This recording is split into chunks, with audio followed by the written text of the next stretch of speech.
Good evening, everybody. Keith here. Hoping everybody's having a good night, enjoying life, living life, loving life. Hoping everybody had a safe holiday.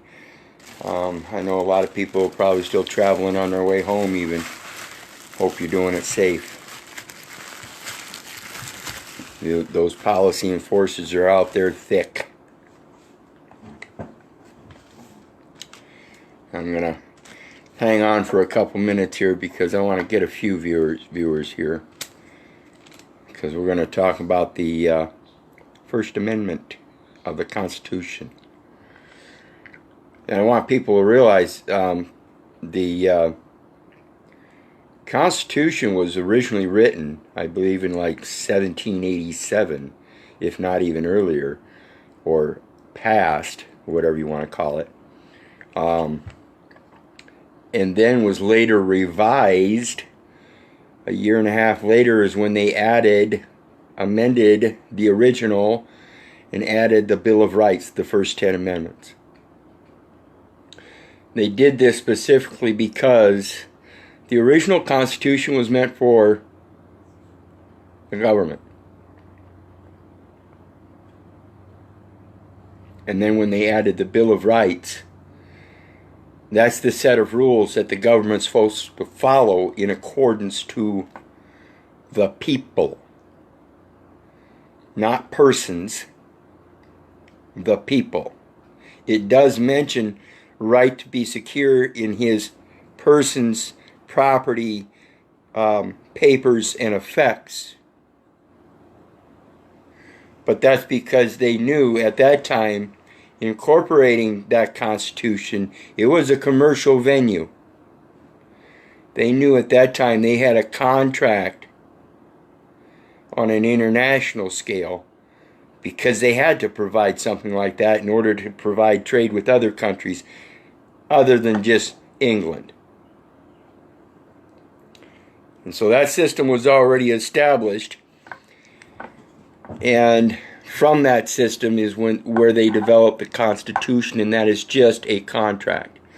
Now, whether you want to look at it as a like a common law contract or a commercial contract, doesn't matter to me. Either way, it's a contract. It's a bond. An agreement is a bond. A covenant is a bond. The truth is a bond. The fact is a bond. A belief is a bond. There we are. Sorry about that, folks. We got some weather going on, or did have earlier. And it's still kind of screwing some things up. But anyway, what I'm getting at here is, we all know the old adage where no matter where you hear it from, most people got it from the Bible or biblical scriptures, whatever you want to call it. It's still hearsay, but it said that in beginning was Word, and therefore hearsay. Think, people. So if in beginning was Word, whose word is it? Well, I spent a long time in and out of these courts, listening to all these words, and not believing what I was hearing. Not understanding how this was happening when I had irrefutable proof that their words were wrong. And so we're going to talk about that First Amendment. And the First Amendment says that Congress shall make no law respecting an establishment of religion, or the free exercise thereof, or abrogating of free speech, or of the press, or the right of the people peaceably to assemble, and to and to petition the government for redress of grievance or grievances. And the very first thing we talk about there is religion, and religion is entirely based upon a belief. That's what a religion is. It's a belief in this concept. Today we live in a consumer religion, societal.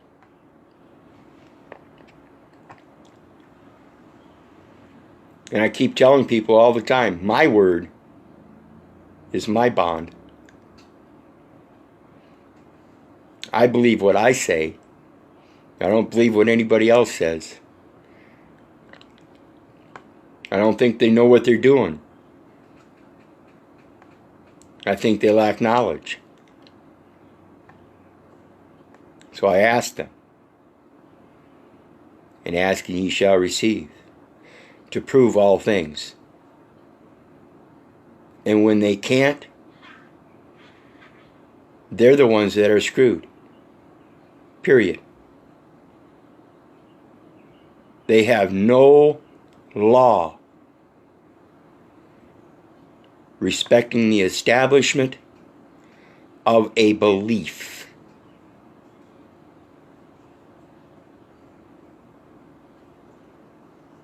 Understand how important this is.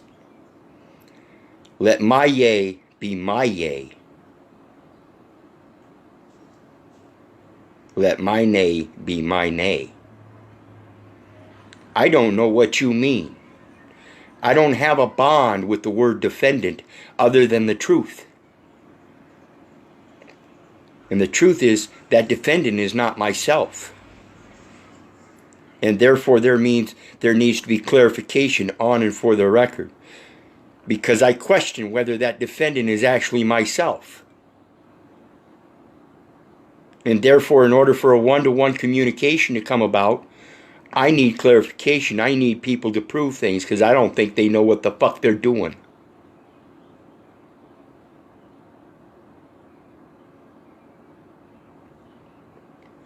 And that First Amendment is very important. And I want people to understand when it comes to the very last part says, and to petition the government for redress of grievances.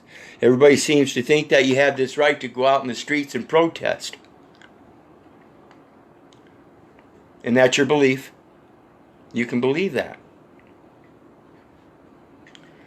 But I'm hoping you'll believe something that's even a stronger, in my opinion, a stronger, more credible, an effective way of maneuvering through their bullshit. Sun Tzu in The Art of War. Again, I'm going to refer to the beginning was word. And they're the ones throwing these fictional words at you on these documents. Ask them to get up in court and repeat that in court. See if there's a English major in America that would get on the stand and say that is actually cognizant for the common man to completely understand on a one-to-one basis. Ain't gonna happen. They use multiple languages. They use foreign languages. They expect you to use foreign languages. And so when it comes to this right to petition the government for grievances, what we're petitioning is the truth of the words that they're putting down on all these documents. And if we want to fight the words, then we correct the movement of the sword that's being used against us. When we talk, I've talked about the 10th Amendment and needing that to be corrected in its verbiage so that it's more clearly and unambiguously able to be cognized for what it actually should say by the intent. And the 10th Amendment, the way it reads, it shows a clear separation of powers. But it only does so between the states and the United States, and within the verbiage of it, it kind of tends to make one think or believe that it's possible that the powers of the people or the states, because as it's written, the power is not delegated to the United States in the Constitution, nor prohibited in it by the, or prohibited by it to the states, are reserved to the states or the people. And that belays a concept that the powers between the two are equal, when they are in fact not. The people are the origin of the delegation of any powers to begin with. Therefore, I suggest a correction of the 10th Amendment, verbiage-wise, so that it is more correctly grammatically going to show its intent that the powers delegated by the people and written into the Constitution that are not delegated to the United States are therefore respectfully reserved to the states. And that way we have, without any surplusage, the fact that the people's delegation comes first, to the United States second, and that not attained by the United States is therefore reserved thirdly to the states. And I think this is an important point because, again, it goes back down to the words, and if they're not proper, if they're not correct, then how can you possibly have a one-to-one communication level? This is the reason they have interpreters required for court proceedings. If you do not understand, I'm an idiot, I do not understand, can I get an interpreter, please? Well, what kind of interpreter would you like? I'd like an English Lit major, please.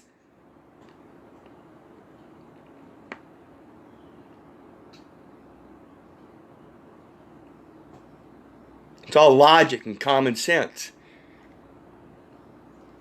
You don't need a lawyer. You don't need an attorney. You need a good education, founded on good information and experience to produce the knowledge to be able to provide the wisdom to others.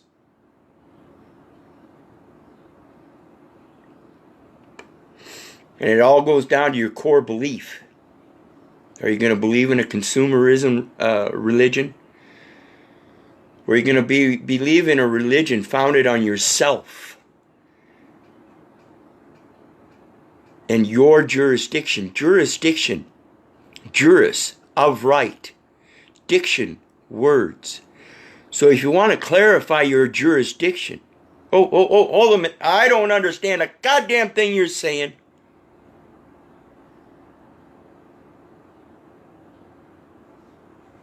Right there is questioning jurisdiction without actually saying, hey, I question jurisdiction. I'm an idiot. I don't understand what you're saying. Purest form of jurisdictional issue. I don't understand. You say defendant. Well, according to the way I comprehend things, in concise English, fend is the root word, which is a verb meaning to protect from or fend off a ward.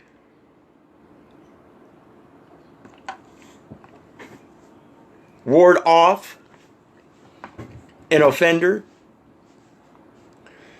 And to defend would be to take that ability to fend for myself away. And then to add the suffix of ant being an ascendant, pretendant,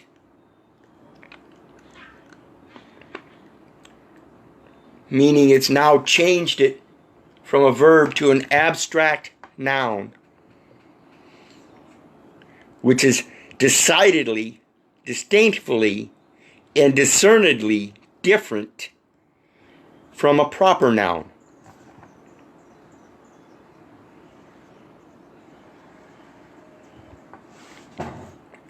So again, please believe a goddamn thing you're saying. For I know you know not what you do. You clarify it in all the paperwork you're trying to submit to me. And I don't understand it. Walk into any court. If I ever walk into any court again, it'll be with a concise English handbook and a Bible, King James Version, 11th century, 11th edition, 1611. There we are again. I don't know why it's doing that. Seems like it's cleared off, but you never know. Anyway, that First Amendment is a very large key element. And it tells you you need to learn how to express yourself, not somebody else's view. If you want to express yourself in a commercial sense, then you're describing a person. You want to describe yourself, you do it in a spiritual manner, and the spiritual manner is always guided by a moral compass, and that compass should always be active.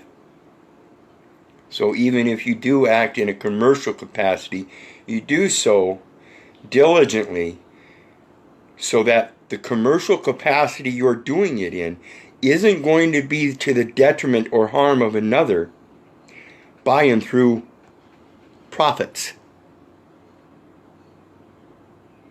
futures, interest, inflation.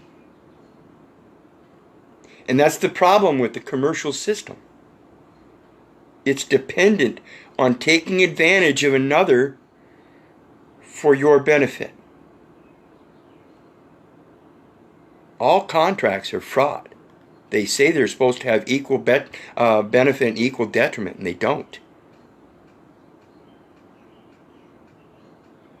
In the beginning was Word, and it came from an inner expression, and it was expressed verbally. Once somebody took that and wrote it down, they reduced the truth in it. Once they wrote it down and convinced somebody else that this is what it meant, they reduced it even farther. Once that person takes it and runs with it and tells somebody else this is what it means and uses different words to describe it, it reduced it even further. So every time you're listening to the words that somebody else is using to define something in regards to you, are you being objective or subjective?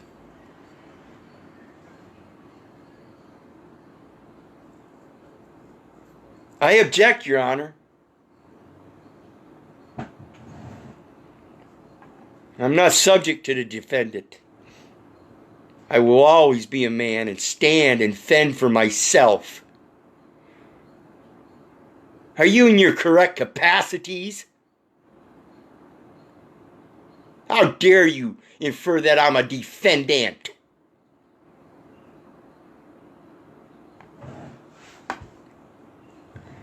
So it all depends on your truth and how you carry it.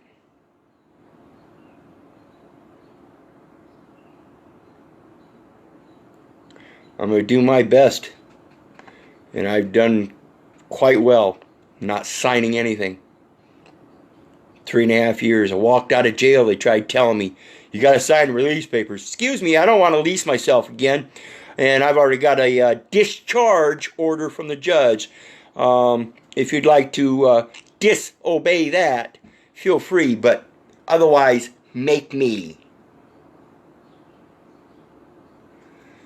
So they put on their own document, by their own accord, by their own action, by their own free will, refused to sign. For the umpteenth time now. So it is well-established record that I refuse to sign. It's also well-established record 3 years prior to that anything I signed with my explicit reservation of rights denoted through the Uniform Commercial Code's expression, UCC 1-308.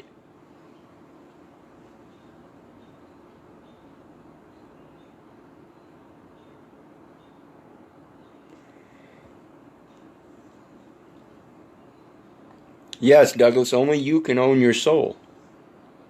See, that's one of those things I try to convince people all the time, man. I'm not afraid of any of their jails. I'm not afraid of any of their cells. They can shackle my body. They'll never, never shackle me.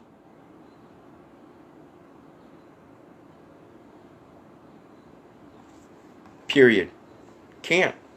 It's impossible. Even if you kill me, guess what? Then I'm free. As far as what I believe.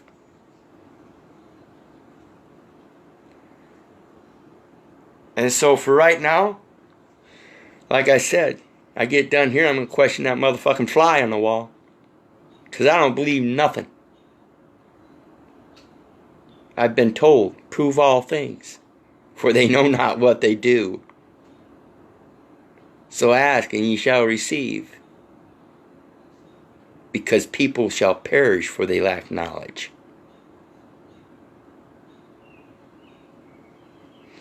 And remember, people, that freedom of speech, that's right up there with it. Like I said, in beginning was word. Long before I write anything down, I'm going to speak it.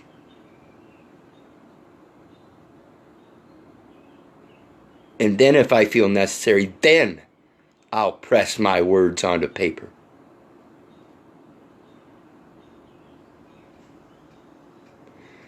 But until then, I expect any government official to respect my petition for redress of grievances presented verbally. Where's your delegation of authority, motherfuckers? What's your belief? Is your belief in the Constitution? Is your belief in the U.S. Code? Is your belief in the statutes? Is your belief in the Uniform Commercial Code? Is your belief in the international law? I don't believe none of them. I listen to the voice of truth, the spirit of free will that says I'm supposed to do for my fellow man everything I'd expect them to do for me. So even if I'm caught up in a position of cognitive dissonance like 90, I'm going to say 90% of these police officers, some of them have been on the force long enough, they know better now, and they should have redressed their position. But I'm going to say 90% of them are still caught up in the cognitive dissonance and don't really know what the fuck they're doing anyway. And that's why you can prove they're incompetent on the stand. Same with a lot of these lawyers. Even a good percentage of the judges don't know what the fuck's really going on. They've all been believing in consumerism. That's their religion. Why pay attention to a moral compass when you can follow a yellow brick road? See the Wizard of Oz and he answers all your questions. Gives you all the faith. All the knowledge. All the belief. It's sick. It's done through programming. We interrupt this programming. Propaganda, indoctrination through public education manipulation, medication manipulation, psychiatric manipulation, and everybody's contributing by not paying attention. So I hope people start paying attention, understand.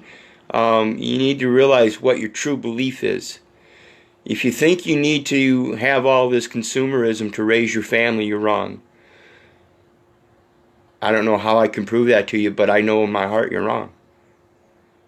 We lived for a long time without consumerism.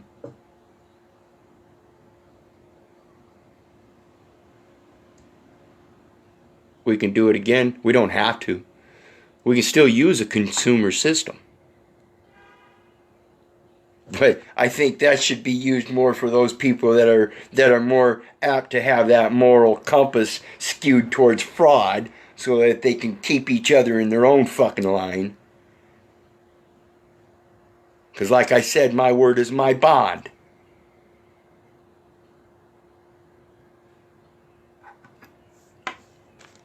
And I think that's important that we learn that and understand where our true beliefs come from. Do they come from a government? Inherently, everything man is all about is antecedent to the formation of government, which is a concept of a group of men, a group of people.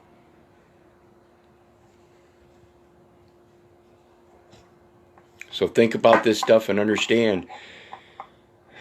You got to quit believing them in order to find out what your own beliefs are. Or understand what your own beliefs are so you can get rid of believing them. It's where all your fear comes from, is believing their bullshit. Understand the truth and listen to the voice of truth. You know, where did they get this information from the for the birth certificate and the certificate of live birth and the Social Security account? That Social Security account was established before you filled out an application as a card holder. That Social Security account was established when you were born, and that Social Security number is written on the birth statement. Okay? And then when you turn 18 and you apply for a Social Security card so that you can present yourself as card holder and thereby the authorized representative known as a employee, because when those cards first came out, that underneath that signature line it said employee signature. Okay? And the only one that can give a signature on a document is an authorized representative. Okay? And so they made you an authorized representative at age 18 when you filled out a Social Security application, believing that it was going to be for a retirement pension fund, when in fact they made you an employee, which now makes it an employment contract. And by international law, it's supposed to include what's known as a clawback claim, so that if you find fraud in it, you can go back and say, wait a minute here. I want to go back to the beginning and divest in what I invested in, unknowingly, unwittingly, coerced through fraud and unlawful conveyance. Because I assure you, through the military insurance program, they've qualified you as a Medicare qualified government employee under martial law. Admiralty Maritime Commercial bonding system. And it's all fraud. All based on an abstract of information gathered from a real-life event that was unlawfully conveyed.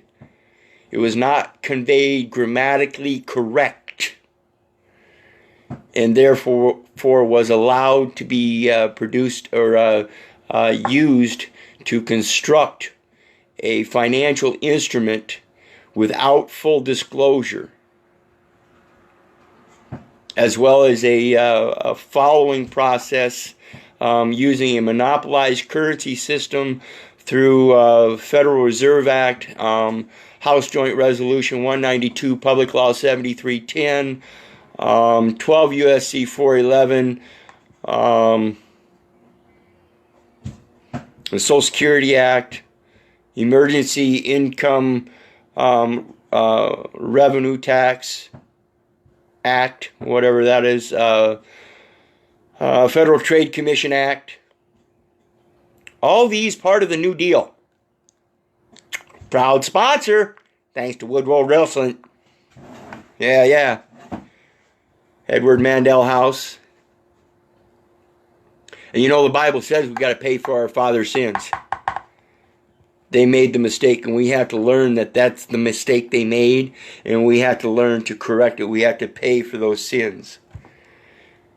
If you want to keep paying for it in the commercial realm, you're listening to a commercial religion. You're not paying for any sins, you're paying for debts. Based on profits, which are taking advantage of other people. So you're actually paying people to sin. You're enforcing people to trespass and transgress their moral compass. You're enabling it. And I'm sorry if this hurts people. But again, like I said, I understand because of the way it's happened over a period of time. It's not going to happen overnight. We're not going to resolve this overnight. So I understand where you're stuck in this commercial world and you have to abide by certain things still. You've got families to raise and this and that. But I strongly urge you to start understanding what points of your life you can start questioning.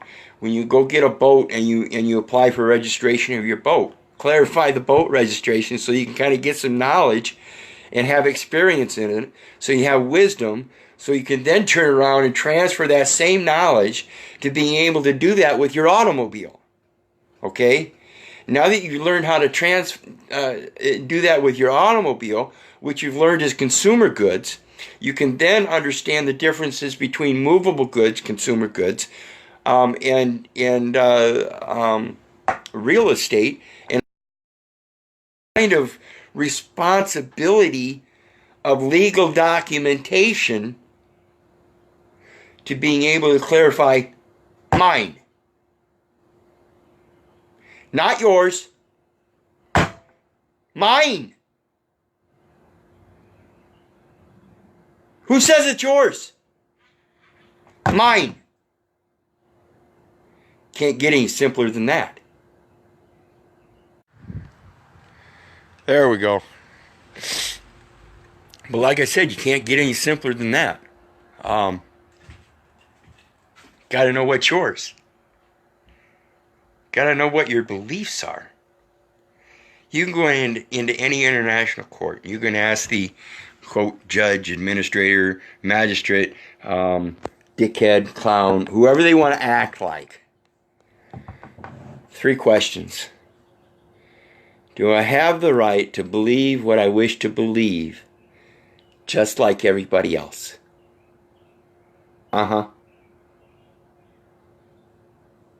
First Amendment. Do I have the right to make my own choices?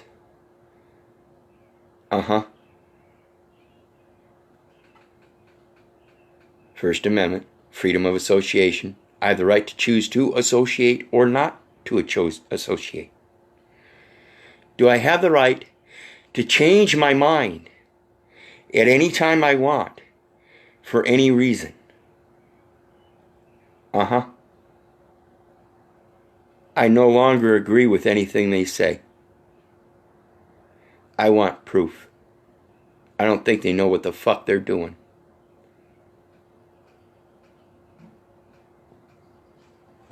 Period. If you guys don't understand that, and understand that you can start applying this stuff in small areas of your life,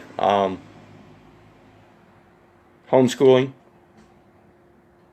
and I've gotten into discussions with this about this with various people, and you know there are options of being able to homeschool your children, your heirs and heiresses, without registering them. Well, how do you do that, Keith? You just teach them.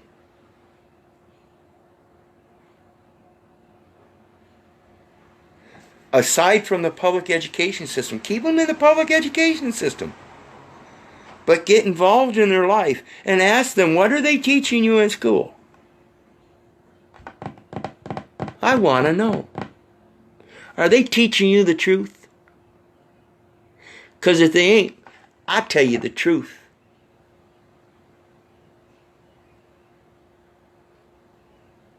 That way when your kids go to school, and they also pick up other things from other students that oftentimes make bigger impressions than what they're learning through the classes, you can guide them in that too. You can help give them that moral guidance and educate them in that. You can teach them correct and incorrect. You can teach them to be non-prejudicial. You can teach them, well, he has the right to believe that. And we have the right to not believe it. We believe something else, and that's okay. I believe I have the right to fend for myself.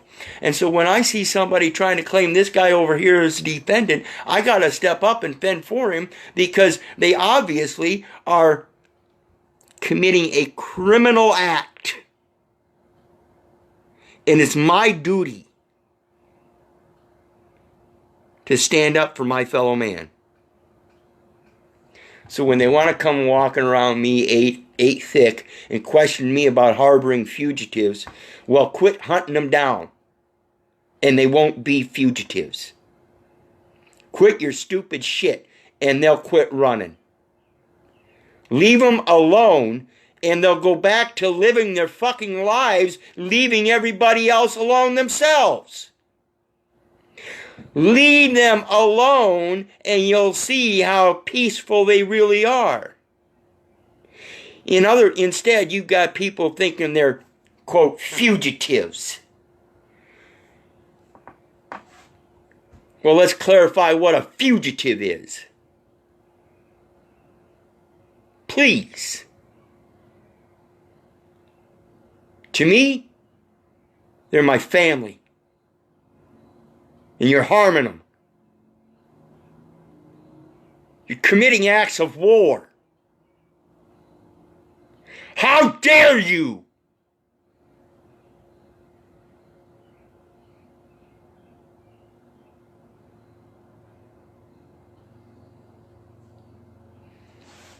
Just because grandma believes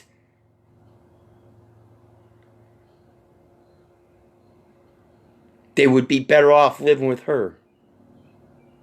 And some dickhead in a black robe believes the same thing and issues orders to other dickheads in uniforms who are just doing their job.